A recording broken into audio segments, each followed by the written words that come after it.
हम चंद दोस्त जब FSC के फाइनल एग्ज़ाम से फारग हुए तो सैर के लिए मरी जाने का प्रोग्राम बनाया। इब्तिदा में घर वालों ने बाज रखने की कोशिश की, मगर बाद में हमारी ज़िद के आगे झुक गए। उनकी बेपनाह नसीहतों और हदायतों के साथ साथ हम सब दोस्त मरी के लिए रवाना हुए। जब मरी पहुंचे तो अब्बू के एक दोस्त के ऑफिस के ऊपर बने हुए ऑफिशियल रेस्ट हाउस में हम सब की रहाइश का बंदोबस्त था। हमारे लिए 2 बेडरूम थे। एक निस्बतन बड़ा बेडरूम था जिसमें 3 डबल बेड लगे हुए थे। उसके साथ का बेडरूम छोटा था, वहाँ 2 सिंगल बेड लगे हुए थे। इन कमरों के बाहर छोटी सी जगह थी, यहाँ से 5-5 सीढ़ियाँ ऊपर जाती थीं। ऊपर हॉल में शानदार music system over setting arrangement देखकर दिल बाग बाग हो गया। हॉल के सामने बड़े बड़े स्लाइडिंग डोर्स थे, यानी एक तरफ हॉल में दीवारें ना थी, बड़े बड़े शीशे लगे हुए थे और शीशों के दूसरी तरफ छत थी, बहुत बड़ी सी। शाम को हम वो स्लाइडिंग डोर्स हटाकर छत पर बैठ के बहुत अच्छी और ठंडी हवा चल रही थी। ऊंची आवाज़ में डेक सुनने का मज़ा आ गया। हसन किचन से चाय बना लाया।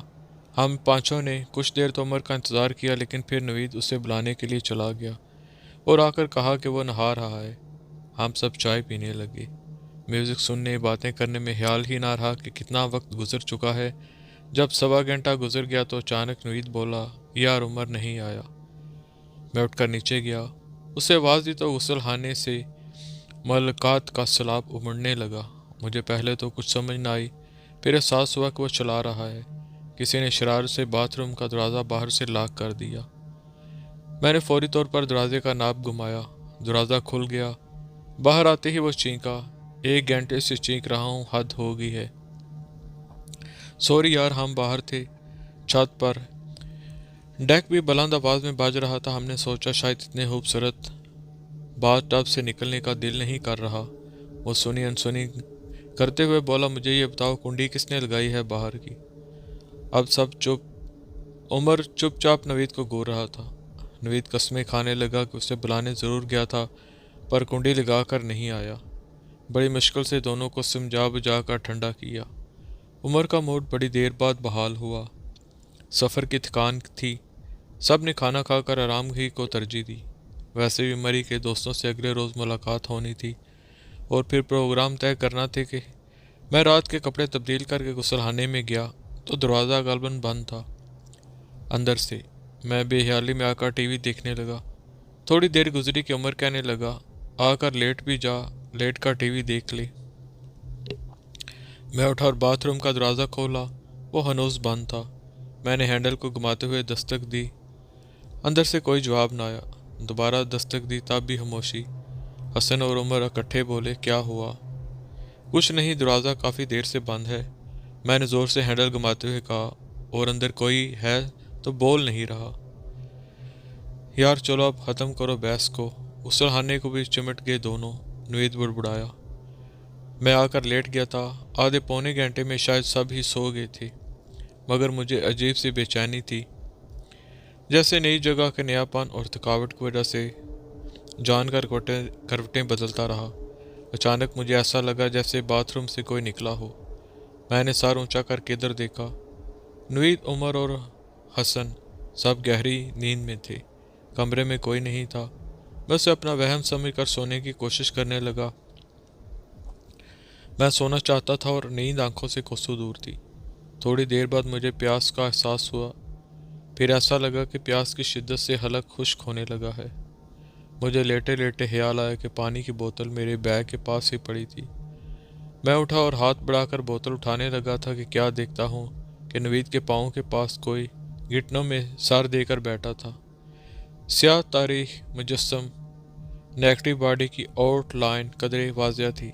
मैं आंखें फाड़ फाड़ कर देखने लगा कि ये ख्वाब है या हकीकत। मुझे हाथ पांव सर्द महसूस होने लगे। अगले में ही लम्हे वो नेगेटिव गायब हो गया। मैं अभी आंखें फाड़े नवीद की पायते की सिमत देख रहा था, पर अब वहाँ कुछ नहीं था। मैं बड़ी देर तक करवटें बदलता रहा, फिर नामालूम कब आंख लग गई। मैं दिन चढ़े तक सोता रहा। ज़ोर ज़ोर से बोलने पर मेरी आंख खुल गई। मैंने उठकर मुंदी मुंदी आंखों से देखा।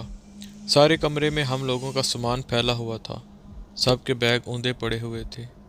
मैं माथे से बाल हटाता जुमाया लेता उठा और बोला, ये सब क्या है? उमर बोला, यही बात तो हम सब कर रहे हैं कि ये किसकी शरारत है। सारा सामान मिक्स हो गया। नवीद बोला, यार इधर कहीं जिन भूत तो नहीं? यह सुनकर सब हंसने लगे। मुझे बाथरूम जाते हुए रात की बात याद आई। मैं एक लम्हा के लिए रुका कि वो रात को नवीद की पायती के पास, फिर सोचा खामोश ही रहूं, हो सकता है वो मेरा वहम हो और ये सब डर गए तो सारा मज़ा किरकिरा हो जाएगा। हसन जो काफ़ी देर से उठा हुआ था आहिस्ता से बोला, यार जो हुआ सो हुआ। अगर ये किसी की शरारत है तो बहुत ही वाहियात शरारत है। अब घूमने फिरने का वक्त चीज़ें दुरुस्त करने में लग जाएगा। हम सैर व तफरीह के लिए आए हैं, ना कि टेंशन देने और लेने। जिस किसी ने भी किया है प्लीज़ दोबारा ना करे। वो मेरी तरफ मुहातब हुआ। एहसान तो बाथरूम से होकर फिर सब मिलकर चीज़ें दुरुस्त करेंगे। पहले मैं चौकीदार को बुलाकर नाश्ते का कहता हूँ। वसीम भाई को 1 बजे का टाइम दिया है, अच्छा नहीं लगता कि हम सब लोग लेट हों। अभी सब के तैयार होने में वक्त लगेगा। हसन 1.5-2 साल हमसे बड़ा था, मामला फहम भी था। अक्सर छोटी मोटी बिगड़ी सूरत हाल को वैसे ही संभाल लेता था।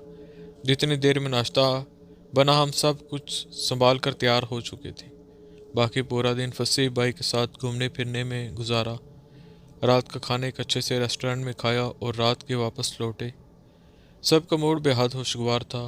हवा बहुत अच्छी चल रही थी। हम सब ऊपर छत पर कुर्सियां डालकर बैठ गए, स्लाइडिंग डोर्स हटाए और डेक ऑन कर लिया। दूसरी सुबह वसीम भाई ने अपने चंद दोस्तों के साथ हमारा लंच रखा था। बातें करते करते 1.5 घंटा गुजर गया। दिन भर की थकन सब पर गालब आने लगी। एक एक करके सब नीचे उतरने लगे। मैं और उमर आहर में उतरे, सिस्टम बंद किया और सारे दरवाजे बंद करके हम भी कमरे में आ गए। कमरे की लाइटें बंद थी। हम खामोशी से बिस्तर पर आकर लेट गए। मुझे सोते हुए कुछ देर गुजरी थी कि नींद अचट गई। ऐसे लगा जैसे कोई चहलकदमी कर रहा है। मुझ पर पूरे दिन की थकावट थी। आंखें खोलने की भी हिम्मत नहीं हो रही थी। इतने में फिर कपड़ों की ससराहट हुई, बिल्कुल मेरे पास, और नथनों में हल्की हल्की खुशबू भी आई, फूलों की या कॉस्मेटिक की। मगर मैं सोता रहा। फिर अचानक नींद में ख्याल आया कि फिर कोई लड़का सामान के साथ शरारत तो नहीं कर रहा, वरना सुबह फिर हमें चीज़ें इकट्ठी करनी पड़ेंगी। झुंझलाहट में उठकर बैठ गया। एक बेहद खूबसूरत लड़की दुल्हन के लिबास में सामने कोच पर बैठी थी। मैंने आंखें मली, फिर देखा तो वो हल्का सा मुस्कुराई और अपने शरारे को ठीक करने लगी। पूरा कमरा उसकी खुशबू से महक रहा था। मैंने बुखलाकर हसन उमर को आवाज़ देनी चाही, पर हलक खुश्क हो रहा था, हाथ और पाँव बेजान। मैं सख्त बैठा हुआ था। इर्द गिर्द एक मायने है सी खामोशी थी, जैसे सब कुछ थम गया हो। फिर अचानक वो तिलिस्म टूट गया। अब सामने कोच खाली पड़ा हुआ था और इर्द गिर्द से हसन, उमर और नवीद के हराटों की आवाज़ें आ रही थीं। हसन, हसन बात सुन यार। मैंने हसन को ज़ोर ज़ोर से पुकारा। उसे नींद बहुत प्यारी थी। उसे उठाते हुए मुझे भी डर लग रहा था कि उठते हुए वो भी ना चीखने लगे। हसन, मैं धीरे से बोला, तुझे दिन काफ़ी नहीं होता बातें करने को? एक नहीं सुनूंगा तेरी। हसन सुर आंखें झुपकाते हुए बोला, फिर दूसरी तरफ करवट ले ली। उमर, नवीद, मैंने शाना हिलाया। नवीद, यार बात तो सुन। वो दोनों बिल्कुल सीधे बेसुध लेटे हुए थे। उनका इस तरह लेटना अजीब सा लगा। मैं उठा, फरीद और रेहान के कमरे की तरफ जाने लगा। तभी अचानक बाहर से कुत्तों के गुर्राने की आवाज़ें आने लगी, जैसे 8-10 कुत्ते अपने पंजों से दरवाजे खुरच रहे हों। मैं तेज़ी से दरवाजे की तरफ बढ़ा। दरवाज़ा अंदर से लॉक था। ये देखकर थोड़ा सा इत्मीनान हुआ कि फरीद और रेहान भी सीधे लेटे हुए थे। उनको भी उमर नवीद की तरह बेसुध लेटा देखकर मेरे पसीने छूट गए। अब कुत्तों के पंजों की आवाज़ें बाहर खिड़कियों के शीशों पर से आ रही थीं। मैं थूक निकलता खिड़कियों तक आया। हल्का सा पर्दा हटा कर देखा तो ना कुत्ता और ना किसी कुत्ते का निशान। अचानक मुझे ख्याल आया कि हम तीसरी मंजिल पर हैं और ये कि यहाँ तक हमारे अलावा और कोई नहीं। फिर ये कुत्ते میں نے جلدی سے موبائل نکال کر چوکیدار کو فون کیا۔ بیل جا رہی تھی، نامعلوم وہ کیوں نہیں اٹھا رہا تھا۔ میں نے فون کا نمبر دوبارہ ملاتے ہوئے کوچ کی طرف دیکھا۔ کوچ اس طرح خالی پڑا ہوا تھا، عجیب صورتحال سے واسطہ پڑا تھا۔ اب ہر طرف سناٹا اور خاموشی تھی، سب پڑے سو رہے تھے۔ میں پھر بستر پر آ کر لیٹ گیا اور بازو کو آنکھوں پر رکھ لیا۔ پھر تھوڑی دیر بعد نظریں کوچ کی طرف اٹھ جاتی۔ مسلسل لا حول ولا قوت پڑھ کر سونے کی کوشش کر رہا تھا۔ اچانک ہلکی سی آواز آئی، جیسے دروازہ کھلا ہو۔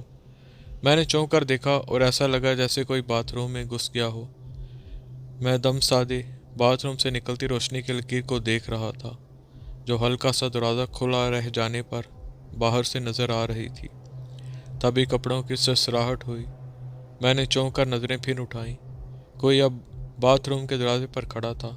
سرخ لہنگے کی جھلک صاف نظر آ رہی تھی۔ حسن، عمر، نوید۔ میں نے پکارنا شروع کیا، مگر میرا پکارنا بے سود تھا۔ وہ سب سکون سے ایسے سوئے ہوئے تھے جیسے بے ہوش پڑے ہوئے ہوں۔ باتھ روم کا دروازہ خالی تھا اور دور کہیں سے کتوں کے بھونکنے کی آوازیں آ رہی تھیں۔ میں اپنے بیڈ کے ساتھ لیمپ روشن کی آلتی پالتی مار کر بیٹھا سوچ رہا تھا کہ مجھے اتنی بار تو وہم نہیں ہو سکتا اور اس چوکیدار کی خبر لوں جو فون نہیں اٹھا رہا تھا۔ یقیناً یہ جگہ آسیب زدہ ہے۔ صبح ناشتے پر ان سب سے بات کروں گا۔ اس سے باتیں کرتے ہوئے میں آیت الکرسی اور چاروں کل پڑھ کر سو گیا۔ اچانک میری آنکھ ایک ہلا دینے والی چینک سے کھل گئی۔ میں اٹھ کر بیٹھ گیا۔ عمر درد کی وجہ سے بیڈ سے نیچے پڑا چینک رہا تھا۔ نوید اور حسن ویسے ہی بے خبر سو رہے تھے۔ عمر کی چینکوں کے درمیان ایک اونچا نسوانی کہکا گونجا۔ میں نے بے ساختہ کوچ کی طرف نظر ڈالی۔ اب وہ دلہن اپنے ہاتھوں میں اپنا سر تھامے اونچے اونچے کہکے لگا رہی تھی اور اس کی گردن سے بل بل کرتا خون پورے فرش کو رنگین کر رہا تھا۔ میں نے بمشکل اپنے حواس مجتمع کرتے ہوئے اونچی آواز میں آیت الکرسی پڑھنی شروع کر دی۔ میں نے عمر کو اٹھا کر بیڈ پر ڈالتے ہوئے کہا، تم بھی آیت الکرسی پڑھو۔ وہ سامنے دیکھ رہے ہو کوچ پر۔ عمر نے حیرت سے کہا، کوچ تو حال ہی پڑا ہے، پر یہ ہنسنے کی آوازیں کہاں سے آ رہی ہیں؟ میں نے سوئچ پر ہاتھ مار کر روشنی کر دی۔ عمر کا رنگ کسی مردے کی طرح سفید پڑ گیا۔ حسن، جلدی اٹھ۔ خلاف توقع وہ اٹھ کر بیٹھ گیا۔ دلہن کے کہکوں اور عمر کی چینکوں کے درمیان اس کی گگیانی ہوئی آواز آئی، یہ کیا ہے؟ اتنے میں کوچ کے ساتھ ٹیبل پر پڑی پانی کی بوتل لہراتی نوید کے سر پر ہوا میں الٹی معلق ہو گئی۔ سارا پانی اس کے سر پر گرا تھا اور وہ بے خبر پڑا ہوا تھا۔ پھر ہنستے ہوئی دلہن کے کہکے بند ہو گئے اور اس نے ایک زوردار چیخ ماری، پھر اپنا سر اپنے ہاتھوں میں تھامے غسل خانے کی طرف بھاگی۔ پھٹی پھٹی آنکھوں میں حیرت اور خوف اور لہو سے سرخ ہوتا ہوا فرش۔ پتہ نہیں میں بے ہوش کیوں نہیں ہوا تھا۔ حسن سامنے بیٹھا مجھے گہری نظروں سے دیکھ رہا تھا اور پھر اس نے گلاس میں پانی ڈال کر خود بھی پیا اور مجھے بھی دیا۔ یہ بوریا بستر اٹھاؤ اور یہ فرید اور ریحان کو بھی اٹھاؤ، اتنے میں قیامت کا شور ہے اور وہ پڑے سو رہے ہیں، وہ بولا۔ ان دونوں کو اٹھا کر سارا حال بتایا تو ان کے چہرے بھی پھک پڑ گئے۔ ریحان تھوڑی دیر بعد گھبرا کر بولا، سچ بتاؤ تم لوگ کہیں مذاق تو نہیں کر رہے؟ میں، حسن اور عمر ایک دوسرے کا منہ تکنے لگے۔ حسن کہنے لگا، وہ دیکھو، نوید صاحب سوتے رہے اور باجی منہ بھی دلا گئی۔ نوید گیلے منہ پر ہاتھ پھیرنے لگا۔ سب نے ڈرتے ڈرتے بیڈ کی طرف دیکھا۔ تکیے اور چادر ابھی تک گیلے تھے۔ میں نے ریحان سے کہا، میں جا رہا ہوں، تم لوگوں کے اس باتھ روم میں کوئی بول کر نہ آئے۔ میں نے اپنے باتھ روم کی طرف اشارہ کیا۔ منہ ہاتھ دھو کر میرے حواس لوٹے۔ چوکیدار اب بھی فون نہیں اٹھا رہا تھا۔ ذرا نیچے جا کر اس کو جھاڑ پلاؤں۔ میں نے نیچے جانے والا واحد دروازہ کھولا۔ وہ لاک تھا۔ لفٹ کا دروازہ اس کے ساتھ تھا، پر اپنا دروازہ کھلتا تو لفٹ تک جاتا۔ دور سے کتوں کے بھونکنے کی پھر آوازیں آنے لگیں۔ ریحان، حسن، ذرا ادھر آنا، دروازہ نہیں کھل رہا۔ میں نے سب کو آواز دی۔ وہ سب اٹھ کر میری طرف چلے آئے۔ سب نے باری باری دروازے کے ساتھ زور آزمائی کی، پر اس کو نہ کھلنا تھا، وہ نہ کھلا۔ یہ سب جان کر ہم اوپر کی منزل پر ہیں اور نیچے جانے والا واحد دروازہ لاک ہے۔ ہم سب کے چہرے زرد پڑ گئے۔ کھڑکیوں پر سے کتوں کے پنجوں کی آوازیں آنے لگیں۔ यहाँ कुत्ता कहाँ से आ गया, उमर ने कहा और फिर बेहोश हो गया। यार एहसान, तुम अपने अब्बू को फ़ोन करो, उनसे अंकल का नंबर लो जिनके ये बिल्डिंग और ऑफिस है। उनका नंबर तो मेरे पास है, पर इन्हें कल शाम अब्बू जबी जाना था और मैं अब्बू को फ़ोन नहीं कर रहा। वक्त देखो, 2:45 बज रहे हैं रात के, वो डांटेंगे। ज़रा हौसला करते हैं कुछ। चलो फसीह भाई को फ़ोन करते हैं, मैंने कहा और मोबाइल से उनका नंबर डायल करने लगा और मोबाइल को कान के साथ लगा लिया। उनका नंबर मिलाया और बड़ी मुश्किल से कायल किया, वरना पहले वो यही समझते रहे कि हम मजाक कर रहे हैं। उनसे रिक्वेस्ट की कि वो यहाँ पहुँचकर ऊपर आए। उमर की हालत ठीक नहीं लग रही। उमर के बाद रेहान था जो बहुत ज़्यादा खौफजदा लग रहा था। उसे 2 कदम चलना दोबर था। फसीह भाई से बात करके तसल्ली हुई। दरवाज़ा उसी तरह लॉक था। हमने फैसला किया कि इस कमरे में नहीं बैठेंगे, सब ऊपर छत पर चलते हैं, शायद किसी पड़ोस वाले की मदद मिल जाए। हम सब इकट्ठे हॉल में आए तो ये देख कर हैरान रह गया कि हॉल की बत्तियां रोशन थीं। हालांकि मुझे अच्छी तरह याद था, मैं सारी बत्तियां बंद करके बाहर निकला था। स्लाइडिंग डोर्स खुले, हर तरफ अजीब वहशतनाक सन्नाटा था। इर्द गिर्द इतनी ऊंची कोई बिल्डिंग ना थी, और जो थी वो बहुत नीचे अंधेरे में डूबी हुई थी। मैं छत के किनारे तक आया, तब स्लाइडिंग डोर्स एक होलनाक आवाज़ के साथ बंद हो गया। मैं एक जिस्म दरवाजे तक पहुंचा और पूरी कुव्वत लगाकर दरवाज़ा खोला, मगर वो बहुत आराम से खुल गया। मुझे ठंडे पसीने की लकीरें अपनी एड़ियों तक महसूस हुईं। फिर ऐसा लगने लगा कि छत पर किसी ने वहशी कुत्तों को खोल दिया हो। हर तरफ से खौफनाक राटों की आवाज़ें आने लगी, जिसमें कभी कभी चूड़ियों की खनक और हल्की नस्वानी हंसी भी शामिल हो जाती। सब एक दूसरे के साथ बैठे आयतल कुर्सी पढ़ रहे थे। हलक खुश थे और खौफ से ज़ुबान बार बार ऐंठ रही थी। हसन ने कहा, पूछो तो सही, फसीह भाई कहाँ तक पहुँचे हैं? फसीह भाई ने मोबाइल पर बताया था, बस आ रहा हूँ, कुछ देर में हम लोग पहुँच रहे हैं। मेरे दोस्त भी साथ हैं, तुम लोग फिक्र ना करो। उमर रेहान को थोड़ी देर बाद गाशा आ जाता था। हम सब दुआएं भी पढ़ रहे थे और इन दोनों को संभाल भी रहे थे। उदा करके 20 मिनट बाद फसीह भाई की कॉल आई कि वे नीचे पहुँच गए हैं। उन्होंने सोए हुए चौकीदार को उठाया, उसे चाबी लाने को कहा, फिर बिकौल उनके चाबी लगाने की नौबत ही नहीं आई। दरवाज़ा तो आधा खुला हुआ था। हम क्या कह सकते थे सिवाय एक दूसरे का मुंह देखने के। चौकीदार को मुझसे सारे हालात बताए। वो बज़ाहिर हैरत का इजहार करने लगा। उसकी शक्ल बता रही थी कि वो बज़ाहिर कुछ न कुछ जानता ज़रूर है। फसीह भाई के जोर देने पर बोला, लड़के सैर तफरी को आए हैं, आपस में मस्ती करते होंगे। रेहान ने चौकीदार को घूरते कहा, यहाँ मेहमान ना होते तो तुझे मज़ा चखाता। खैर, मज़ा तो तब अब भी चखा लोगे जब तुम्हारे मालिकों को बताएंगे कि तुम रात भर सोते रहे हो। चौकीदार चुप करके खड़ा हो गया। ये तय हुआ कि 5 तो बजने को हैं। जैसे तैसे 2-2.5 घंटे गुजार के अब्बू के उठने का इंतज़ार किया जाए और उनसे आगे का पूछेंगे। फसीह भाई ने बहुत कहा कि उनके फ्लैट पर चलें, पर उनके घर पहले ही मेहमान रहे थे। हमें मुंह उठाकर उनकी तरफ जाना मुनासिब नहीं लग रहा था। चौकीदार ने ऑफिस खोल दिया था। फसीह भाई के साथ जाकर हसन बाहर से जूस ढूंढ लाया था। सब ने पिया तो ज़रा हवास बहाल हुए। हम वापस इस्लामाबाद आए तो अब्बू ने बताया कि मेरी रज़ा से बात हुई थी। उसने बताया था कि 7-8 बरस कबल वहाँ किसी दुल्हन का कत्ल हुआ था। क्या? मैं उछल पड़ा, क्या वाकई? हाँ, उसने बताया था कि उसके दोस्त बहरीन से आए थे। वो इसी हिस्से में मेहमान ठहरे थे। उनमें से एक लड़के की शादी हुई थी। वो अपनी दुल्हन को लेकर इधर आ गया। नामालूम क्या किस्सा हुआ, ज़्यादा तफसीलात मालूम नहीं, पर यह पता है कि पहली रात ही दुल्हन का कत्ल हो गया था। इन लड़कों पर पुलिस केस भी बना था, फिर बाद अज़ां मामला रफा दफा हो गया। दरअसल असल बात दबा दी गई थी। रज़ा का कहना है कि हो सकता है कि आपके बेटे और दोस्तों के साथ जो कुछ हुआ हो वो इसी सिलसिले की कड़ी हो।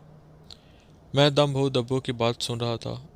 इस नौउम्र लड़की के माथे पर जोड़ा टपका और गर्दन से उबलता हुआ खून, उफ, न जाने बेचारी के साथ क्या बीती होगी, और उसकी रूह अब तक भटकती फिर रही है। मैं और अब्बू अफसोस करते रहे। अब्बू ये कहते हुए उठ खड़े हुए कि कब किसके साथ क्या पेश आ जाए कुछ नहीं कहा जा सकता। किस्सा ख़त्म करने से पहले अम्मी की भी सुन लें। मैंने उनकी परेशानी के ख्याल से उस वाक़े का जिक्र नहीं किया था। मुझे लौटे तीसरा रोज़ था।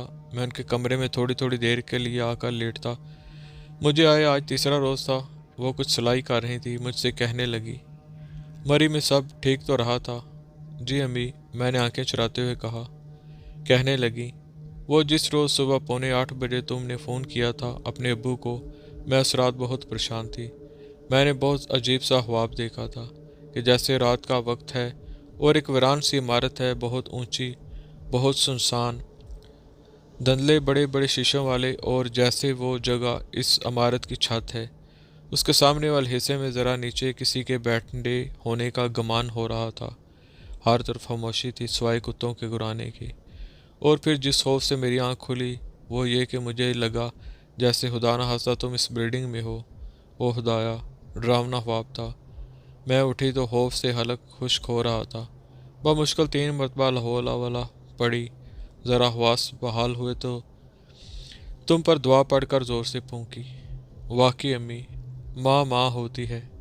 बच्चे की हर परेशानी का उसे कब्ल अज़ वक्त अंदाज़ा हो जाता है। अल्लाह पाक हम सब की माँ को हमेशा सलामत रखे। आमीन, मैंने कहा।